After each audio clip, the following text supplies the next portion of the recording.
Cuando el calcio aumenta su concentración en el citoplasma, en células excitables, en las neuronas se dispara el potencial de membrana. Eso se ha asociado a enfermedades, por ejemplo, la enfermedad de Alzheimer o el trastorno bipolar. Cuando el calcio aumenta su concentración en células beta, ¿verdad?, del páncreas, se aumenta la liberación de insulina. Y eso también se ha visto relacionado con la enfermedad de la diabetes, donde no hay secreción adecuada de insulina. Cuando el calcio aumenta su concentración a nivel del citoplasma, ocurre el ciclo de los puentes cruzados en las células musculares, y eso se ha asociado en defectos, por ejemplo, en la enfermedad de Duchenne. Y cuando el calcio aumenta su concentración, por ejemplo, en los miocitos cardíacos, se da el aumento de la contracción cardíaca, y eso se ha asociado con arritmias cardíacas cuando hay trastornos de esa regulación. Entonces vean qué enfermedad es más importante. El Alzheimer, la principal causa de demencia en nuestro mundo. La diabetes, la segunda enfermedad crónica más incidente. La enfermedad de Duchenne, la principal enfermedad muscular que hay. Y las arritmias, la principal causa de muerte. Todo relacionado con cómo se regula la cantidad de calcio en células excitables. Entonces, como que es importante. Si nos vamos para las células no excitables, pues la cosa no es menos importante. El aumento de calcio intracelular libre regula la liberación del ovocito, es decir, el proceso de fertilización. La regulación del calcio intracelular también regula la liberación linfocítica en el sistema inmune, fundamental, ¿verdad?, para las respuestas, por ejemplo, con infecciones bacterianas, víricas, parasitarias. También el aumento de calcio intracelular tiene que ver con la regulación del metabolismo hepático, que ni se diga, es la pura bioquímica que veremos más adelante. Y también la regulación del calcio intracelular tiene que ver con la secreción de gránulos, por ejemplo, en las células del páncreas, pero no el páncreas endocrino, sino el páncreas exocrino, y también las glándulas salivales. Entonces, por eso, la cantidad de calcio que se libera o no se libera, que está unido o no unido a proteínas, están sumamente regulados. ¿Okay? Existen otras formas por las cuales el calcio entra a la célula, ¿verdad? Están los canales propiamente, voltaje dependientes o ligando dependientes de la membrana, que hacen que el calcio entre.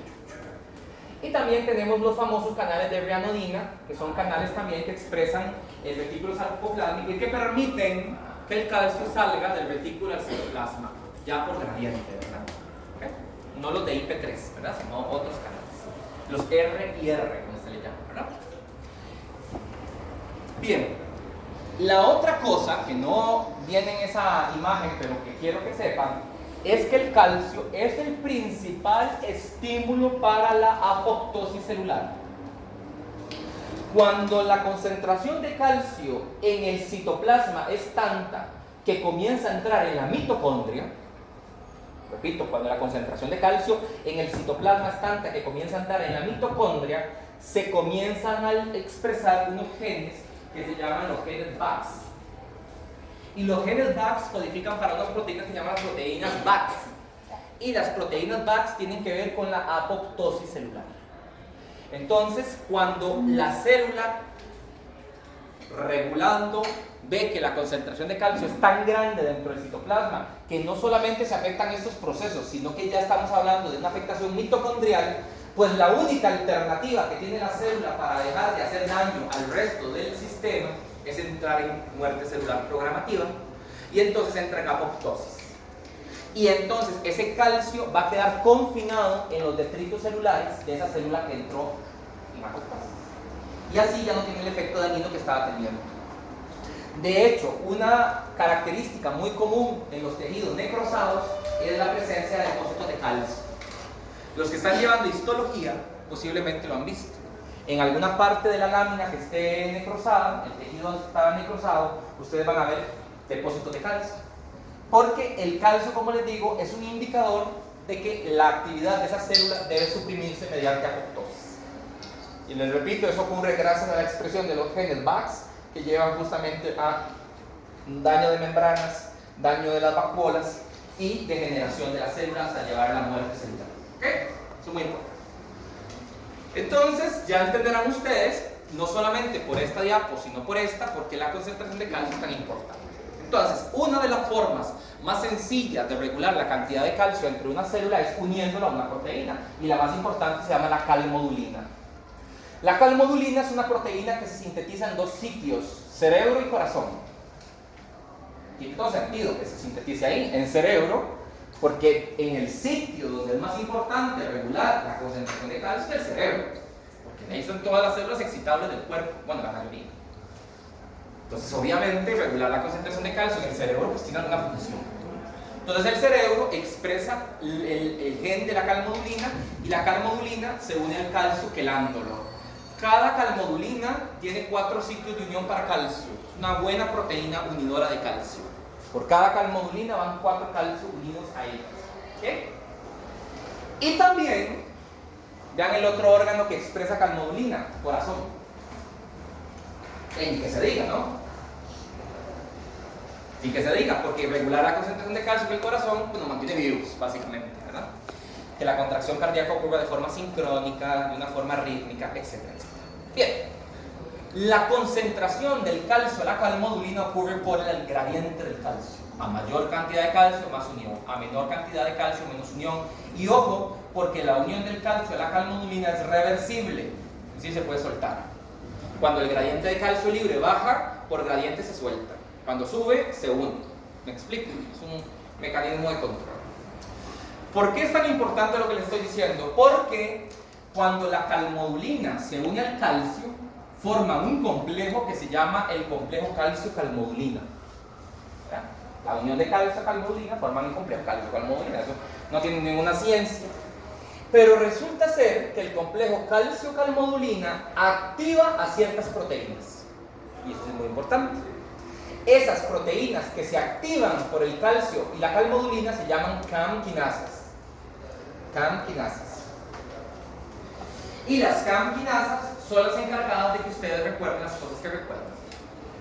Porque resulta ser que la plasticidad sináptica, es decir, la capacidad que uno tiene de recordar cosas, ocurre por depósito de calcio-calmodulina que se unen a ciertas proteínas que regulan la sinapsis neuronal.